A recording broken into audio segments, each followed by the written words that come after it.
My name is Alene Kennedy-Hendricks, and I'm an associate professor in the Department of Health Policy and Management here at the Johns Hopkins Bloomberg School of Public Health. What are your research interests? So I'm interested in policy issues that affect populations with substance use and mental health related service needs, and I'm particularly interested in sort of how this population interacts with a variety of systems beyond the healthcare system. So the child welfare system, the criminal legal system, social welfare programs, and so forth, and trying to sort of get a more complete picture of what kind of policies may benefit this population. What led you to studying these research interests?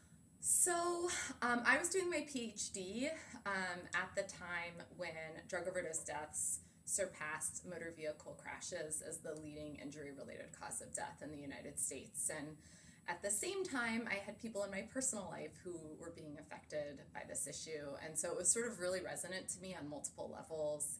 And I think also, it matters who you work with and who you do research with. And I was working with an amazing team who was doing work on these issues as well. And so there were sort of multiple kind of forces that came together and kind of moved me in this direction. What did you study when you were an undergraduate? I was an anthropology major and a public health minor. Cool. And what was your journey from graduating with your bachelor's to where you are now?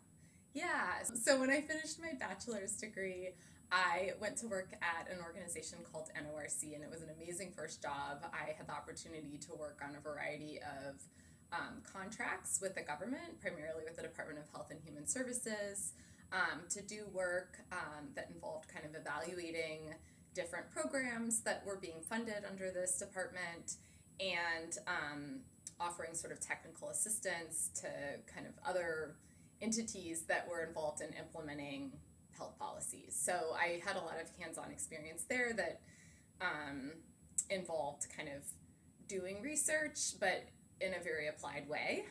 So I think getting a degree in health policy was a natural next step. But in between, I went to the country of Georgia and served in the Peace Corps. So when I returned, I started the PhD program in health policy, and here I am now.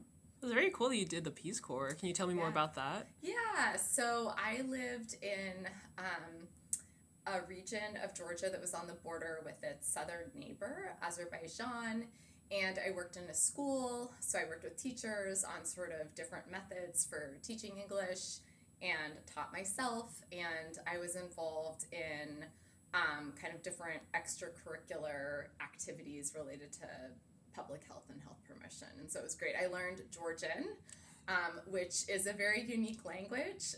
It's actually sort of in a language family that only includes Georgian and a few other kind of languages that are only spoken in that region. So that was very cool as well. Very neat. What led you to joining the Peace Corps? Yeah, so I had always been interested in living in another country and sort of gaining a different perspective. And it was a really interesting place to be, particularly sort of given the history of the United States and the former Soviet Union, and just a totally different perspective that I'm really grateful that I had. How do your parents feel about your career path thus far? I think they're pleased. They're very supportive. I'm very lucky to have really supportive parents who are definitely cheerleaders. Neither of them work in sort of they both work in more of the humanities, or they did. They're both retired now, and so it's kind of like a different area topically. But yeah, they're very happy that I found a career that I love and that I feel like I can contribute. Nice. Yeah. What do you like to do to decompress when you're not working? So I spend a lot of time with my kids. I have a 7-year-old and a 3-year-old, and drive them around to various activities and, play with them and try to feed them and keep them happy. That's how I spend a lot of my time when I'm not working, to be honest, at this phase of life. So. Very, very valid. Are there any books that you like to read, either for fun or for work? Book recommendations? Yes, I love reading. So I just finished James by Percival Everett, and it tells the story of Jim, who is the enslaved man who travels with Huck in Huckleberry Finn by Mark Twain. It was an incredible book, and just like written with such humanity and like such anger, and just a really, really beautiful book. And then another book I read in the last year that I really loved was called Northwoods by, I'm blanking on the author's name. He's a psychiatrist, actually, and he's an academic psychiatrist, too, so he's, like, part of this world. And part-time novelist, I guess, like, very successful novelist, which is kind of incredible. But it's a story of sort of, like, part of the land in western Massachusetts and sort of told over centuries, but it's also, like, a ghost story and, like, a story about the changing climate. And it was a really beautiful book, too. So, yeah. Nice. When it comes to your research, what's one impact that you hope to have? I hope that we treat people with substance use and mental health related needs more humanely in this country, that we do a better job of thinking about these issues as health issues, that we don't sort of segregate them from the rest of our health system, and that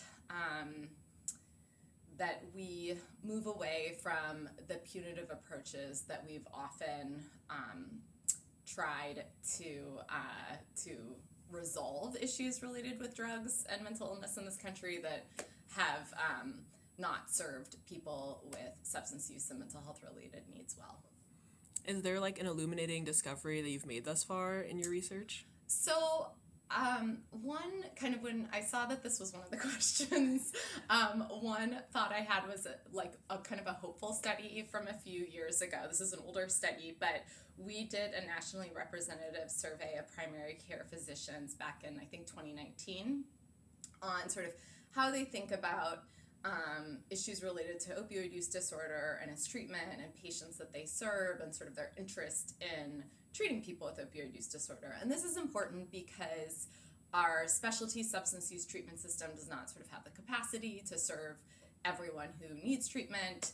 And, you know, these are often kind of conditions that take sort of a long time for people to manage and kind of achieve sort of more stable recovery and require sort of, these are not acute conditions where you're sort of in and out. Like you need support for potentially quite a long period of time. And so at the same time, our primary care system is really overtaxed. Primary care physicians and other primary care clinicians are expected to do a lot. And so it's just sort of really challenging. But we were interested in understanding how primary care physicians thought about these issues. And we found a big generational divide. And there was a big difference between primary care physicians that were more in sort of their early phase of their career or even still in training and residency, for instance, and more established primary care physicians in their level of interest in treating patients with opioid use disorder, with trainee and sort of early primary care physicians earlier in their careers being much more interested in treating patients with opioid use disorder and prescribing evidence-based medications than the sort of more established primary care physicians that were further along in their career. And so I think that was sort of hopeful to me in the sense that, you know, this is a generation that has seen the impact of the overdose crisis in their personal lives, among their friends, among their families. They've sort of come of age during a time when this is a leading cause of death, and that is seems to be sort of, you know, we didn't delve into the reasons why there was more interest, but maybe sort of motivating more interest and sort of motivation to tackle this issue in their clinical practice. And so I found that kind of really encouraging and promising. Who inspired you to do this research? So I think, you know, the people who are marginalized and stigmatized, who you know, policies are targeting, who have substance use and mental health related needs are inspiring to me, and sort of that's one important population. On a personal level, I've just had really incredible mentors. Our former chair, Colleen Berry, was one of my advisors. Beth McGinty, who is also a faculty here, was one of my advisors. Our current chair, Keisha Pollock-Porter, has been one of my mentors. There are a number of other people here who I work with who are just, have kind of taught me a lot. I learn from every day, and I'm just grateful to work with so many wonderful people. Is there any advice that you would give to like your younger self in terms of like your career or like life aspirations? Like any advice you would give if you could go back and talk to her? I just feel really lucky that I get to do work that I hope makes a difference on really important public health issues. I think, the advice I give to my younger self is just keep pushing forward. I think one thing I've learned as I've gotten older is that research and kind of the research enterprise is meant to be sort of cumulative. We don't want to be making policy decisions based on a single study. That also creates a lot of pressure on researchers, right? Because, we're all human and sometimes we make mistakes.